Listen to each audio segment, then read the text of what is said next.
Foleni tantoli ame olase awma bi wulayna awmunu sogoleno janina k'a fɔ ko ayaw bisimila aga wulayna bamanakan kibaro kɔnɔna la bi kunnafoli bamunun be an bolo a dɔ bena tali kɛ farafina AES jamana saba ka jɛlajɛba ni o ye session filanan ye o kan ka kɛ Bamako kɔnɔna la nɔ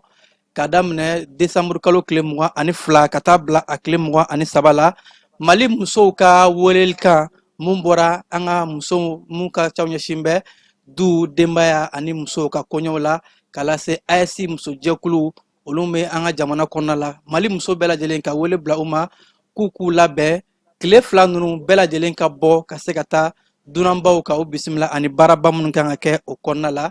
kibaruya wɛrɛw kɔnɔ Niger jamana ɲɛmaaw u bɛ ka taa ni négociation sira de ye pankulu mun n'a jigira Burkina Faso jamana kɔnɔ Nigerkaw ye délégation dɔ bila ka se ka taa se Burkina Faso jamana kɔnɔ yasa ka se ka taa négociation kɛ k'o baaraw kɛ an ka jamana premier ministre ale ye bisimila minɛ fɛn mun ye Tɔnbɔkutukaw bara yasa seko ni dɔnko kɛnɛba biennale o baaraw ka a kolobon karili kɛ ka sanga ni bi alamisadonya ye décembre kalo tile 18 an bɛna kunnafoli wɛrɛ fara ninnu bɛɛ lajɛlen kan ka ɲɛfɔli kɛ aw ye aw y'aw sɔgɔlen to janni kunnafoli sira bɛɛ lajɛlen na AES muso jɛkulu ani fo ka taa se Mali muso jɛkulu bɛɛ lajɛlen maa fila bɛ an bolo bi ka se ka kuma musow ka welekan ye jumɛn ye Mali muso bɛɛ lajɛlen musomaba muso la jɛkulumabɔ jɛkulu la an ka muso mun ka caw ɲɛsin bɛ du denbaya ani den o ka koɲɛw ale welekan mun bila ko musow bɛɛ lajɛlen k'u labɛn yasa ka se ka ni kɛnɛ belebeleba ye ni o ye AES jamana ɲɛmaaw ka kɛnɛ ye ka a baaraw kɛ an bɛna maa fila bisimila ka se ka kuma olu kan sɔɔni an bɛna ka ɲɛfɔli k'aw ye a k'o tɔ kan.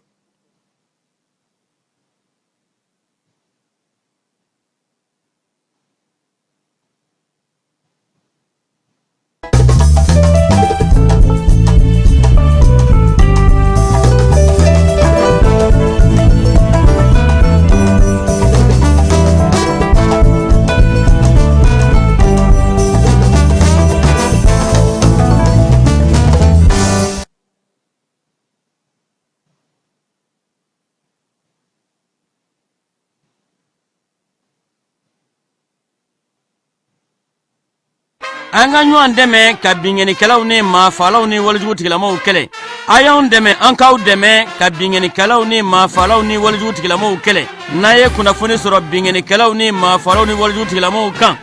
a ye nɛgɛjuru ci dɛmɛso la nɛgɛjuru sira fɛ wari tɛ sara min na 80 00 11 20 walima 80 00 11 22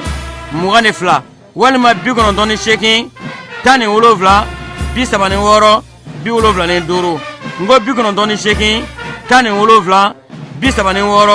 17 36 45.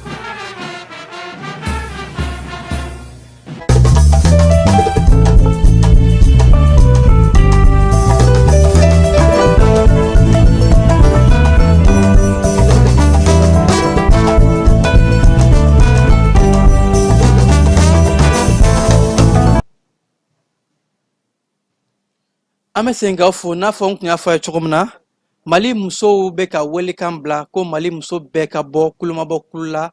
bɛɛ lajɛlen ka bɔ yasa ka se ka taa an ka jamana ɲɛmaabaw ka kɛnɛba ni o ye AES jamana ɲɛmaa saba kan ka u ka jɛlajɛba ta ko filanan mun kɛ yan nɔ ni o ye conseil session mun kan ka kɛ bɛɛ lajɛlen ka bɔ kɛnɛ mun ni a ɲɛmaaya bɛɛ lajɛlen mobilisation a bɛ an ka muso mun ka ca ɲɛsinnen bɛ du muso ani denbaya aw ka ko o bɛɛ lajɛlen kan ni o ye madame Jara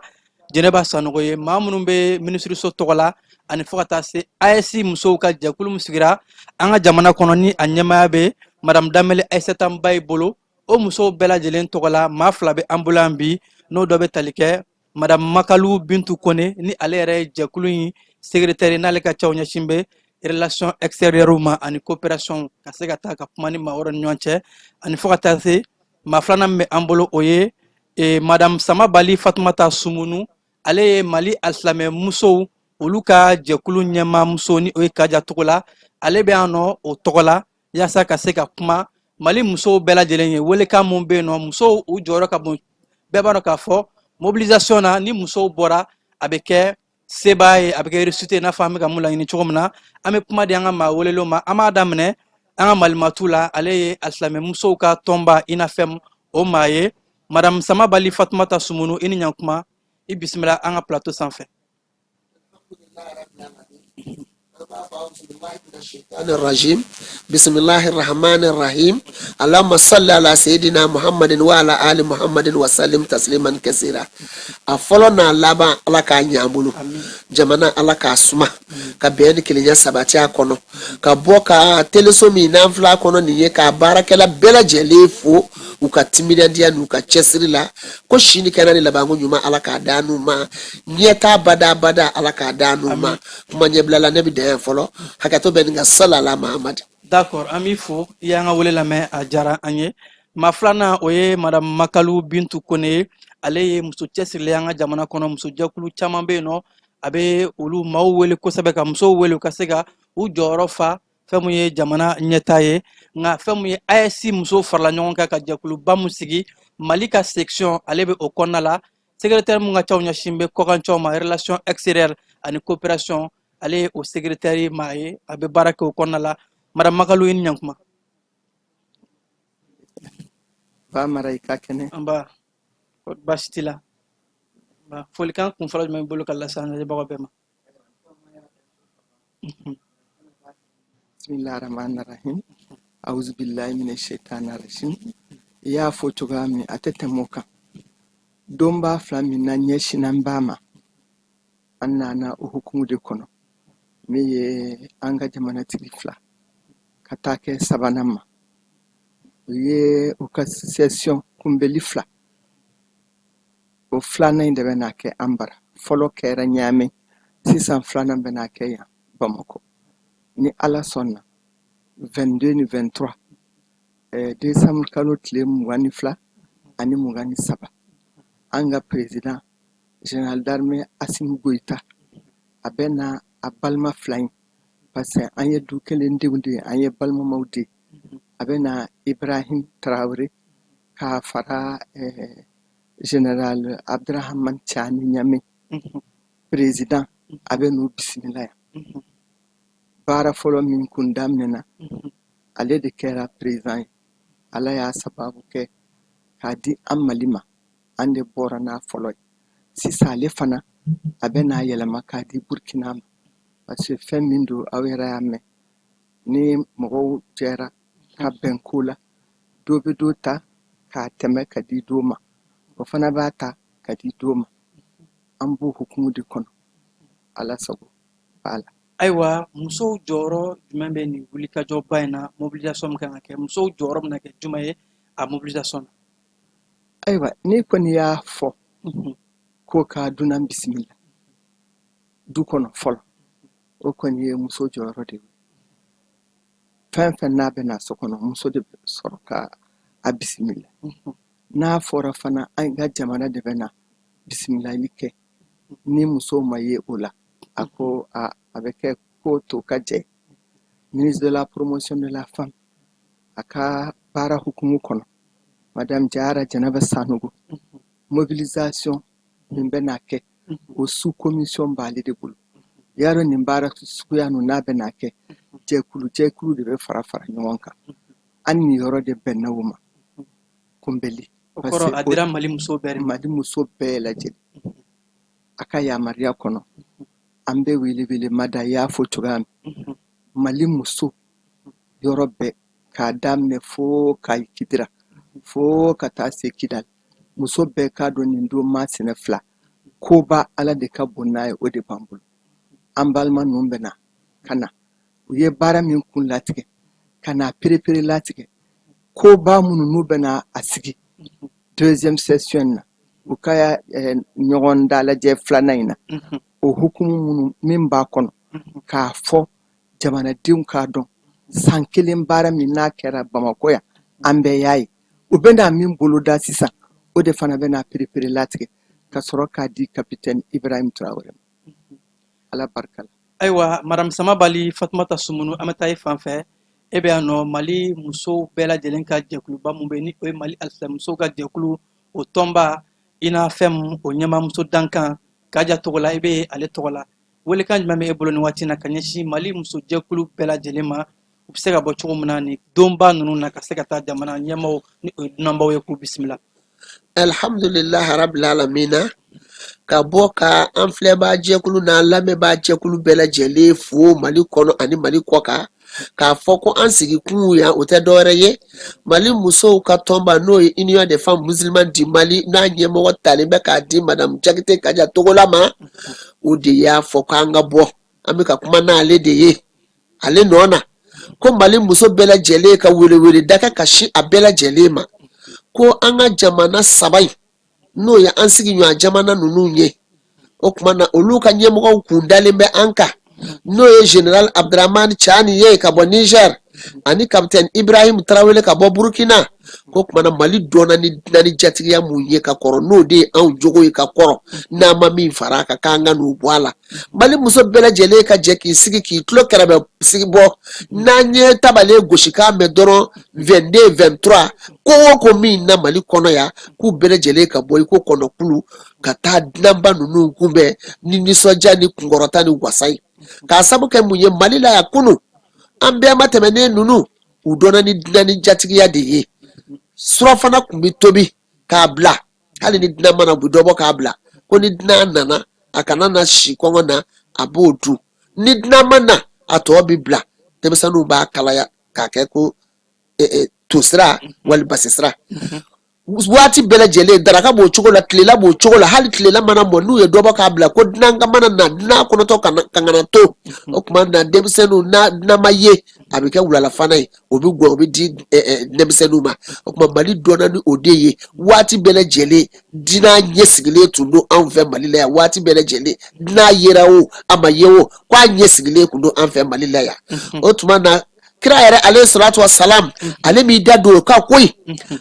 ako man kana yu'minu billahi wal yawmil akhir falyukrima dayfahu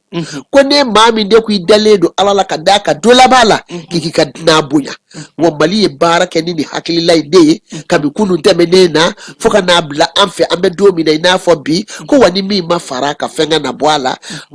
madame Jakite Kaja Togola ko ten Mali muso bɛɛ lajɛlen k'i cɛsiri ko nin y'an bɛɛ lajɛlen kungo de ye ni dinan ninnu kun dan bɛ du kelen kelen na bɛɛ lajɛlen de kan Mali kɔnɔ yan maa kelen ka dinan tɛ o tuma na Général Général d'armée Asimu Goita ka bɔ ka kunkɔrɔta ni wasa ɲini a ye n'a ye wasa sɔrɔ n'a ye kunkɔrɔta sɔrɔ ko Mali dutigi kelen kelen na bɛɛ lajɛlen y'a sɔrɔ maliden kelen kelen na bɛɛ lajɛlen y'a sɔrɔ maa kelen kungo tɛ nin ye koyi faso ko de ye nin ye Mali ko de ye wa kira y'o fɔ an ye a ko hubbul watani minal imani faso yɛrɛ kanu k'i ni di ka faso ma ka faso bɛ sankɔrɔta ni wasa ni kunkɔrɔta sɔrɔ ko mun na ka wuli k'i cɛsiri o la k'o ye limaniya yɛrɛ fana dɔ ye ala ka faamuyali ɲuman di an bɛɛ lajɛlen ma nin ko in na ala ka faamuyali ɲuman di an bɛɛ ma hakɛtɔ bɛ nin ka sala ma ayiwa bɛɛ lajɛlen ye kɔrɔfɔw ye kɔrɔfɔw ɲɛna muso ye wele lamɛn o kɔrɔ ko Mali muso bɛɛ lajɛlen muso ma bɔ muso la muso fɛn fɛn bɛ yen nɔ a kɛra alisimɛ musow ye a kɛra kerecɛn musow ye i bɛ taabolo fɛn fɛn na diinɛ ko tɛ taabolo ko tɛ Mali muso jɛkulu bɛɛ muso mun bɛ yen nɔ ni ale bɛ muso du ani denbaya kunna a bɛ Mali muso bɛɛ de ye bɛɛ lajɛlen ka bɔ mais muso mun bɛ yan nɔ ka kuma Mali bɛɛ lajɛlen tɔgɔ la AES jamana ɲɛmaaw ni o y'an ka jamanakuntigi ye ale ye Mali muso bɛɛ fara ɲɔgɔn kan ka kuluba kelen sigi ko Mali muso ka kɛ jɛkuluba kelen ye AES muso bɛɛ ka fara ɲɔgɔn kan ka Mali bureau sigi o bureau tɔgɔ la Mali ministre muso tɔgɔ la ko Mali muso bɛɛ lajɛlen de welelen don bɛɛ k'i labɛn décembre kalo tile 22 ani décembre kalo tile 23 ka taa dunanbaw k'u bisimila i n'a fɔ an ka jamana dɔn ni dunan bonya ye cogo min na ani dunan bisimila ye cogo min na madame Magalu an bɛ taa e fan fɛ baaraba minnu kan ka kɛ a kɔnɔna la ni o dɔ bɛ tali kɛ an ka teleso bɛna dayɛlɛ waribon a bɛna dayɛlɛ nin kɛnɛ ninnu bɛɛ lajɛlen kɔnɔ musow jɔyɔrɔ bɛ se ka kɛ jumɛn ye ni nin baara ninnu kɛra musow ka nafa bɛ se ka kɛ jumɛn ye AES kɔnɔ Parce an y'a mɛn ko télévision so kuma bɛ n'a fɔ yɔrɔ min radio ani jaw bɛ n'a bɔ yɔrɔ min an bɛ baara minnu na pour que a ka se ka lakodɔn aw yɛrɛ y'a dɔn waati tɛmɛna yan radio ni télé halisa u b'a la fɛn fɛn n'an bɛ k'a kɛ u bɛ k'a ta k'a buruja n'an yɛrɛ ala sera ka an t'a nɔgɔya ɲɛ an yɛrɛ ka se k'an t'a fɔ an musow b'a fɔ tare tare kuma tɛ n'a fɔ k'a yɛlɛma kuma tɛ n'a fɔ ka mɔgɔw kun kari ɲɔgɔn na kuma tɛ n'a fɔ ka sitani wuli jamanaw kɔnɔ parce que a tɛ hali dɔgɔkun 2 bɔ o yɛrɛ y'a ye ko minnu kɛra a bɛ sen na halisa n'ala ye fiɲɛ bɔda ka ɲɛ an ka se ka nin telebɔyɔrɔ in lajɛ ka se ka a sɔrɔ k'an ka rajo sɔrɔ mun ka di k'o bɔ filanan banki bɛ taa inogiri ayiwa banki bɛ taa kɛ yɔrɔ jumɛn a bɛ taa kɛ sugu yɔrɔ yɛrɛ la Bamakɔ camancɛ yɛrɛ la yarɔ Bamakɔ sugu belebeleba saba in yɛrɛ bɛ commune 3 de kɔnɔ n'ala y'o latigɛ an ɲɛ don o don an b'a fɔ k'an ka jɔ yɛrɛ an ka jɔ an yɛrɛ la an ka jɔ an yɛrɛ ye u tubabu b'a fɔ ka kuma na autonomisation n'ala nana nin banki ye o tɛ ka na an dɛmɛ mɔgɔ fɔlɔ min bɛ dɛmɛ min bɛ du jɔ o tɛ muso de ye donc an b'a fɔ alhamdulilahi rabil alamin ayiwa an bɛ taa e fan fɛ madame Samabali welekan min b'i bolo ka ɲɛsin halisa Mali musow ma baaraba minnu kan ka kɛ ni a dɔ ye télévision so ye banki b'a la surprise caman fana b'a la mun ma fɔ fɛn caman de bɛna makɔnɔ n'o kɛnɛ in kan halisa nafa jumɛn bɛ yen nɔ ni a bɛ se musow ma diinɛ kɔnɔna la musow ani den ani du a bɛ fɔ cogo min na ko ni muso sɔnna yɔrɔ min na o ye den sɔnna ye o ye du sɔnna ye halisa e ka welekan jumɛn ka ɲɛsin Mali muso jɛkulu ma u bɛ se ka nin ko in k'a minɛ u bolo fila la k'u hakili to a la ka wulikajɔw boloda kabi sisan ka bɛn ni don nataw ye a bɛ bɛn tɛnɛ don nata ma tɛnɛ nata in décembre kalo tile 22 ka taa se tarata décembre kalo tile 23 ma alhamdulilahi rabil alamina hali bi o wele da kelen don ka ɲɛsin Mali muso bɛɛ lajɛlen ma Mali muso bɛɛ a fitinin n'a kɔrɔbalen ka wele da k'u bɛɛ lajɛlen ye ko o teleso ko min filɛ nin ye n'o ye AS tele ye ani o banki ko min filɛ nin ye n'o ye AS bɛɛ lajɛlen faralen ɲɔgɔn kan banki ye ko a bɛ kan bɛɛ ni hakilisigi de sabati dugu in kɔnɔ an ka jamana kɔnɔ kan bɛɛ ni bɛnkan a b'o sabati an ka jamana kɔnɔ bɛɛ ka se ka don da kelen fɛ ka bɔ da kelen fɛ a bɛ yiriwa bada fana a b'o sinsin an ka jamana kɔnɔ ni nansarakamɛnnaw b'a fɔ o ma ko développement durable a bɛ kɛ sababu ye k'o fana sinsin an ka jamana kɔnɔ o tuma na bɛɛ ni kelenya ani ɲɔgɔn cɛ o sira o muso bɛɛ lajɛlen kan k'i cɛsiri o la dɛ sabu ni bɛɛ ni kelenya kɛra kan bɛɛ ni hakilisigi mana don du kɔnɔ a hɛrɛ fɔlɔfɔlɔ ko muso de b'a sɔrɔ o kuma ala b'an kisira ni hakilisigi ma sɔrɔ muso de fɔlɔ bɛ bɔ a dun ma o kuma an b'a ɲini Mali muso bɛɛ lajɛlen fɛ nin baara in yɛrɛ bonya n'a barika kosɔn ani nin baara in yɛrɛ nafa min b'a la n'o ye hakilisigi ni basigi ni ɲɛtaa bada ye n'a bɛ fɔ o ma ko développement durable o yɛrɛ kosɔn ko Mali muso bɛɛ lajɛlen ka nin kɛ u haminanko ye ka wuli k'u cɛsiri ni wele da kɛra dɔrɔn tabalen mana gosi dɔrɔn ko an bɛɛ lajɛlen ka bɔ ni ka taa an ka dunanba ninnu bisimila tasa an bɛ kunkɔrɔta ni wasa sɔrɔ an faso kɔnɔ yan cogo min an dɔɔnin bɛ n'o min ye ka kɔrɔ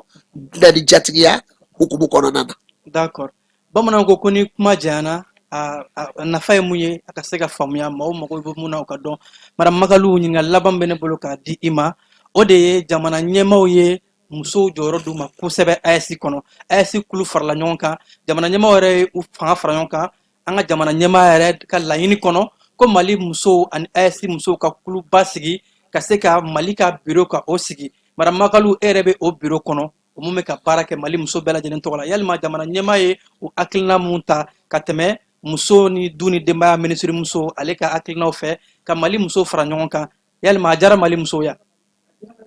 a y'a fɔ cogoya min a y'a fɔ sa ko yiriwali b'a la yiriwali ko développement durable ni musow tɛ ɲɔgɔn fɛ ka se ka fara ɲɔgɔn kan ka se ka nin sɔrɔ yiriwali bɛ kɛ cogo di n'an bɛɛ farala ɲɔgɔn kan ka kɛ hakilina kelen kuntilina kelen a tɛna kɛ sirɔ jɔyɔrɔ kelen ye anw ba banki minnu fɔra ani ko minnu b'a la n'a bɛ se ka na ni hɛrɛ a jamana saba kɔnɔ min fɔra ani minnu bɛ fo mun ma fɔ mun bɛ dugu la parce que yɛrɛ b'a dɔn an bɛ ko min kɔnɔ fɛn caman b'a kɔnɔ hali force unifiée finitigila ka bolo kelen b'a kɔnɔ caman b'a la donc a bɛɛ tɛ se ka walawala n'u nana ka a furan ka kɛnɛ jɛya min bɛ n'a bɔ a la bɛɛ bɛ na i ta sɔrɔ a la bɛɛ bɛ na i niyɔrɔ sɔrɔ ka da o yɛrɛ pour que ka a ɲɛbila baaraw kɛ ni ala sɔnna juma sini Mali muso i n'a fɛn an ka présidente Kadiatogo la a y'a fɔ cogoya min c'est une des vice-présidentes ni an farala ɲɔgɔn kan i n'a fɛn ni haut conseil islamique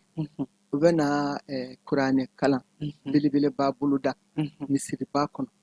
ni juma jiginna dɔrɔn kalan bɛ daminɛ lagan sara marimatu ninnu de bɛ na baara bɛɛ kɛ dɔw bɛ sɔrɔ ka taa ala ka se k'an ka jamana in k'a basigi ala ka n'an ka dunan ɲumanba n'u ye ni hɛrɛ ka segin n'u ye ni hɛrɛ ala ka fɔ ka bɛn don u cɛ an yɛrɛ malidenw ka fɔ ka bɛn don an cɛ k'an kanu don ɲɔgɔn na an ka sɔn an yɛrɛ ye ka sɔn an ka jamana ye an bɔra yɔrɔ jan n'i y'i kɔfilɛ i b'a dɔn ko b'a dɔn kɛra ani minnu bɛ ɲɔgɔn na bɛɛ kan filan tɛ mɛ ala de y'u da ka an fana da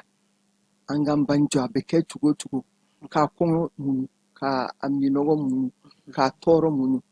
walahi n'i ko i bɛ to i yɛrɛ ye setigi ale ko fɛn fɛn tɛ kɛ ala setigi ale ko fɛn fɛn tɛ kɛ ala subhanahu wa taala a y'a kun yira n na an y'a daminɛ ye cogoya min an bɛ dugawu ɲini mori ninnu fɛ malimaturu ninnu u k'u jija halisa ni kɔlɔsi a daminɛna ɲana an ka laban ye ni hɛrɛ ani kunkɔrɔta ni wasa o b'a to an b'an da don kuranɛ kalan kuma la ka taa malimatu fan fɛ ni o ye madamu samabali ye i y'a yɛrɛ k'a fɔ kuranɛ kalanba mun n'a bololalen don sini jumadon bɛɛ b'a dɔn k'a fɔ juma ye alisilamɛya donba ye mali musow bɛɛ lajɛlen tɔgɔ la alikuranɛ kalan min bɛna kɛ madamu samabali a nafa bɛ se ka kɛ jumɛn ye ka ɲɛsin jamana ma o kuranɛ min filɛ nin ye anw ka fɛn bɛɛ lajɛlen de y'o ye o sabu ɲɛnamaya yɛrɛ katalogu de ye kuranɛ o tuma anw kamana mana guwa tuma o tuma an ko kuranɛ nisɔndiya fana mana sɔrɔ ala barika da anw b'o kɛ ni kuranɛ ye ko dugawu yɛrɛ de ye ɲɛnamaya sɛmɛ ye wa dugawu de ye ɲɛnamaya kɛlɛkɛ marifa ye fɛn wɛrɛ t'anw bolo dɛ o de bɛ anw bolo tasa cɛbɛya ni kanbɛya min ni an mago b'o de la bi malokura ko la ka se ka cɛbɛya ni kanbɛya sabati jamana in yɛrɛ kɔnɔ o kumana kuranɛ in kalanku fanba dɔ y'o ye a kun fanba dɔ fana ye jumɛn ye namba minnu k'u danban kan u ka se ka na hɛrɛ ni baden la an fɛ ka tila ka segin o hɛrɛ n'o baden kelen la baasisi ka n'u sɔrɔ an wasalen kun kɔrɔtalen olu fana wasalen kun kɔrɔtalen ka segin ka t'u sigiyɔrɔ la kuranɛ in kalanku y'o de ye o conseil islamique and union des femmes musulmanes du Mali ka fara ɲɔgɔn kan sini ni ala subhanahu wa taala jɛna n'a ye mali misiriba kɔnɔ juma misiriba o kuma mali muso bɛɛ k'a ɲini u bɛɛ fɛ wele cilen don bɛɛ ma u kana to kɔ nin na dɛ faso ko tɛ tulonko ye anw tɛ maa wɛrɛ ta sɔrɔ an tɛ mɔgɔ wɛrɛ ta sɔrɔ an tonso n'an barajuru de bi yan wa an k'an ɲɛsin bɛɛ lajɛlen k'i ɲɛsin maliko in de ma o kumana ni mali yiriwara anw de yiriwara ni mali ye wasa sɔrɔ anw de y'a sɔrɔ ni mali ye kɔrɔta sɔrɔ anw de y'a sɔrɔ o kumana bɛɛ lajɛlen ka bɔ i ko kɔnɔkulu bologɔni kelen ti bɛlɛ ta hakɛto bɛ nin ka salala mahamadu d'accord hakili la i kɔrɔfɔ faamuya an bɛ kɔrɔfɔ na kun cɛ nin yɔrɔ in na maramagalu an bɛ kuma de ma halisa i ka welekan laban ye jumɛn ka ɲɛsin mali musow bɛɛ lajɛlen ma yaasa an ka kɔrɔfɔ kun cɛ les 22 ani 23 n'a bɛ bɛn tɛnɛ nata in ma o bɛ se ka bɔ i n'a fɔ kɔlɔnkulu cogo min na mali ye jatigiya jamana ye cogo min na ka taa o yira an ka jamana kuntigi saba la ni o ye AES jamanaw ye madame Magalu i ka kuma kuncɛ kuma ani welekan min bolo ka ɲɛsin mali musow ma. n tɔgɔma ye minnu fɔ ka tɛmɛ kan ani ne yɛrɛ kuma daminɛ ni min ye an y'a ye min kɛra ɲaami bɛɛ y'a ye o bɛ somɔgɔ sama bɔ an donna ni jumɛn de kunbeli kabini lawale n'a fɔra ko mɔgɔw ka bɔ a ka gɛlɛn mɔgɔ ka to ko mali kɔnɔ an ka 22 septembre an ka kunbeli fɔlɔ fo ka na se bi ni mali bɔra yɔrɔ yɔrɔ ale de bɛ jɔnjɔn ta ni jɔnjɔn kelen an ka jija an k'a sɔrɔ an b'a sɔrɔ ni mun ye musow ka bɔ ni musow bɔra an n'an denw bɛ tugu an kɔ n'an denw bɔra an cɛw bɛ tugu an kɔ o tuma ni musow sɔnna k'u yɛrɛ di ka bɔ nin tile fila min fɔra tɛnɛndon tile 22 kalo tile 22 ka taa se tarata don kalo tile 23 n'an sɔnna n'an bɔra o y'a ko bannen d'accord a y'a fɔ tabale kun mana bɔ yɔrɔ min dɔrɔn ayiwa a bɛ fɔ tele la dɔw b'a fɔ ma bɔ a kalama su o su yanni journal ka daminɛ aw yɛrɛ b'a ye a publicité bɛ fɔ u b'a jabɔ bamanankan na u b'a fɔ tubabukan na ni journal banna tuguni u bɛ tila k'a bɔ radio bɛɛ lajɛlen b'a kuma fɔ n ye radio fɛn fɛn lamɛn sɔgɔmada in na olu bɛɛ bɛ k'a fɔ journaux bɛɛ bɛ k'a fɔ an k'an sigi wa a tɛ tunu mɔgɔ la o a tɛ dogo mɔgɔ la o mɔgɔw b'a mɛn i bɛ motoire mankan mɛn i bɛ mobili mankan mɛn fɛn caman caman an b'a dɔn habitude la ni min kan ka kɛ o bɛɛ bolo dara ka ban n'aw yɛrɛ ɲɛ b'a la siraw bɛ ka dilan yiriw fana u bɛ ka fɛn k'u la labɛnw bɛ ka kɛ yɔrɔ bɛɛ donc ni an de b'a kun camancɛ la donc an y'a fɔlɔ ye an y'a laban ye ala t'a kɔ d'accord an b'aw fo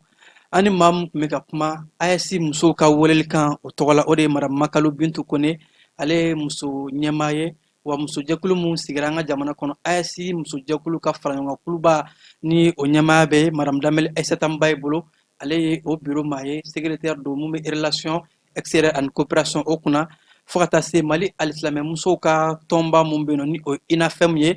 madame Kadia Togola ni ale ye o ɲɛmaa muso ye ale tɔgɔ la madame Samabali Fatumata Sumunu u ye welekan bɔ k'a di Mali musow bɛɛ lajɛlen ma an ka Mali musow du ani denbaya ministre muso madame Jara Bintu Sanogo ale tɔgɔ la k'a fɔ ko AES ɲɛmaa minnu bɛ nalen bɛɛ lajɛlen ka mobilisation kɛ ka wulikajɔ kɛ Mali muso bɛɛ lajɛlen ni muso fɔra denmisɛnw fɔra ni muso fɔra cɛw fɔra an bɛɛ k'an labɛn yaasa Mali ye jatigiya jamana mun ye ka na o yira dunanbaw la ni o ye capitaine Ibrahima Traoré ni o ye général d'armée Abdraman Tiani ye ka bɔ Niger ninnu bɛɛ lajɛlen bɛ ka na AES jamanaw ka jalajɛba ta ko filanan o mun kɛnɛ kan ni o bɛna AES ka ɲɛta ani baaraba minnu ni o b'a kɔnɔ o bɛna kɛ bɛɛ lajɛlen ka bɔ yaasa se ka taa nin kɛnɛba fila ninnu décembre kalo tile 22 ani décembre kalo tile 23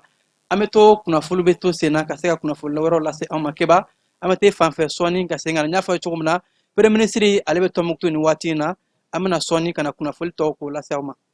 dugutigi ni wari dafara e passe d'a kan ka sira di ne ma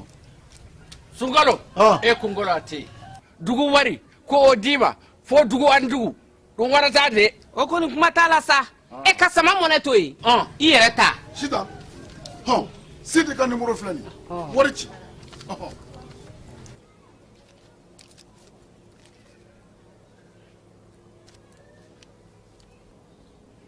wari sera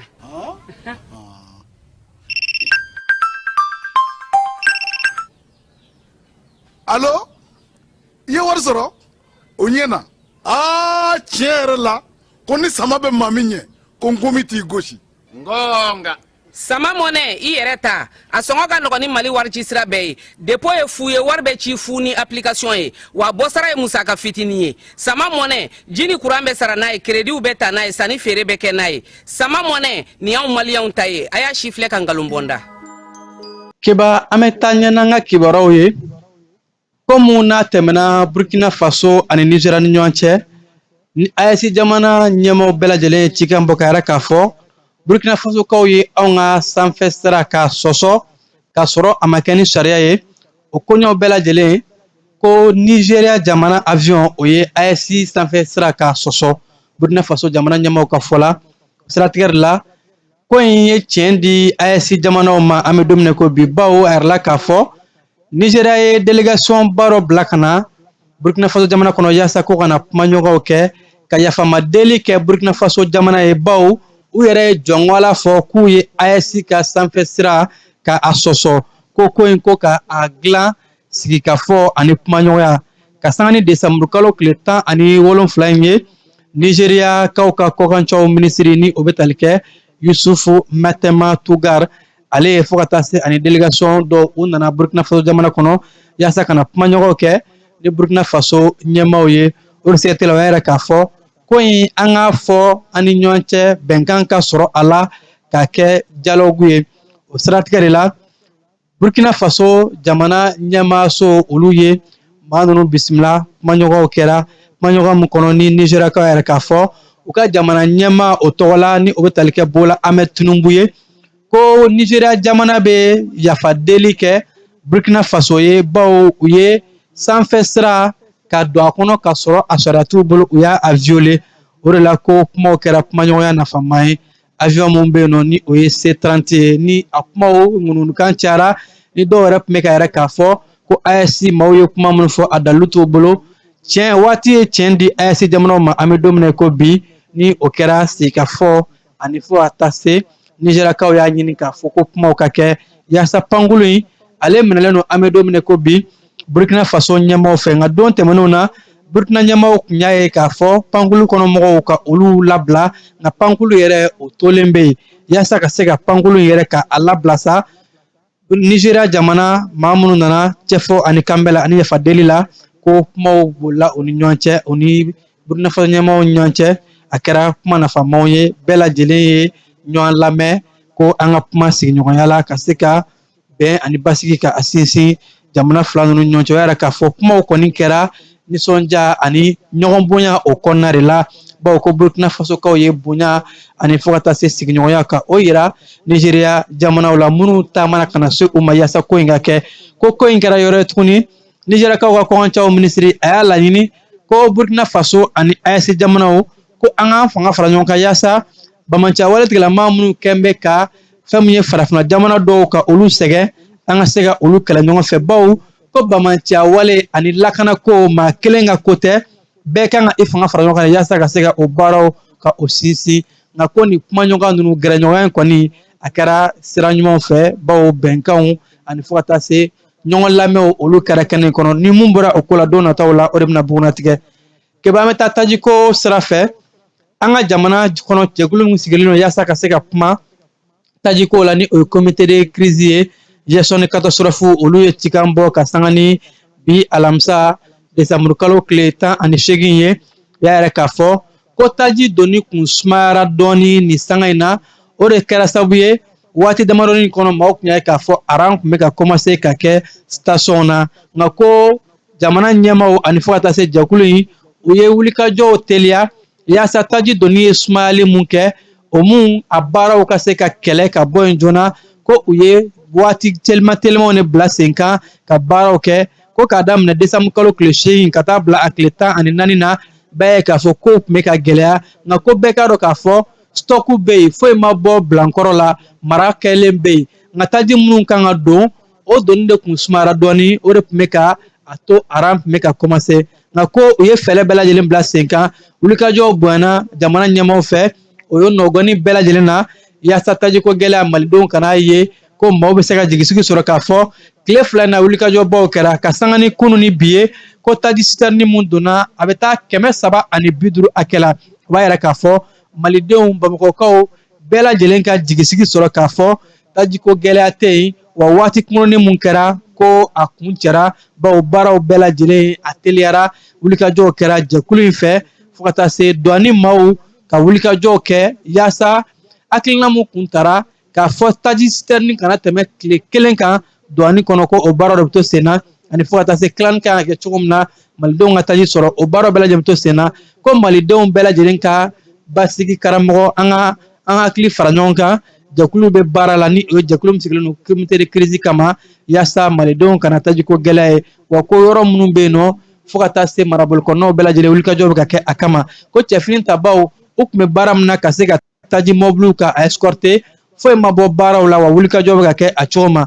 chauffeurw ani fo ka taa se parantiw olu bɛ ka cɛsiri ni wulikajɔ min kɛ ka se ka malidenw ka taji d'u ma ani an ka cɛfini tabaw baara mun na ko foyi ma bɔ a la ni mun ma fara u ka wulikajɔw kan foyi ma bɔ o la baaraw bɛ ka kɛ yaasa ka se ka malidenw ka o lafiya keba an bɛ taa seko ni dɔnko kɛnɛ kan tɔnbɔkutukaw bara bi mali ka seko ni dɔnko ɲɔgɔn kunbɛ kɛnɛba o baaraw bɛ yen ka sanga ni bi alamisadonya ye ni kɛnɛba in a kolobon karili baaraw olu bɛ sen na an ka jamana premier ministre général division Abdoulaye Mayiga ale sera tɔnbɔkutukaw bara bi nɛgɛ kanɲɛ 13 waati ville de 333 Saint waliju 333 ka dugu mun n'a dɔn bɛ diɲɛ bɛɛ lajɛlen fɛ k'a fɔ ko duguba don tariku dugu don ani fo ka taa se dɔnni dugu don o tɔnbɔkutu kɛnɛ mun ni a bɛ ka mali seko ni dɔnko kɛnɛba k'a bisimila ko nin ye kɛnɛ sala ye kɛnɛ belebeleba don kɛnɛ dayɛliw kɔnɔna la an ka jamana premier ministre ni o ye général division Abdoulaye Mayiga ale bɛ ka kɛnɛw dayɛlɛ an bɛ waati min na ko sisan ani fo ka taa se a selen tɔnbɔkutukaw bara yanni kɛnɛ dayɛlɛliw cɛ a bisimila ko ɲuman tɔnbɔkutu marabolo ɲɛma an ka jamana bololabaarakɛlaw ani fo ka taa se seko ni dɔnko ni yɔrɔ salenw olu minisiri Mamu Dafe ani maa minnu bɛ ka ko in labɛn tɔnbɔkutu marabolo ɲɛmaw ani diinɛ ɲɛmaw bɛɛ lajɛlen nisɔndiyara tɔmu ka denw bɔra n'a fɔ kɔnɔkulu ka se ka jamana premier ministre k'ale kunbɛn ale mun bɛ ka taa seko ani dɔnko kɛnɛba in na ni o ye biennale artistique et culturel o mun baaraw ni a nun donna bi a bɛ daminɛ décembre kalo tile 18 na ka taa bila a tile 28 na keba ni ne bɛ dan siri an ka wulada in na bamanankan kibaru la minnu sera ka fara ɲɔgɔn kan ni sanga na ka lase aw ma an b'a fɔ ka ko ɲuman dɔn aw minnu kun sɔgɔlen don jan ni kunnafoni sara bɛɛ lajɛlen na kunnafoni lasera aw ma balimakɛ Famara Berete fɛ nɛgɛ karafew ka jaw yira aw la Keba Ibrahim Jalo ale tun bɛ ka o kɛ aw ye k'aw k'an bɛn waati wɛrɛ.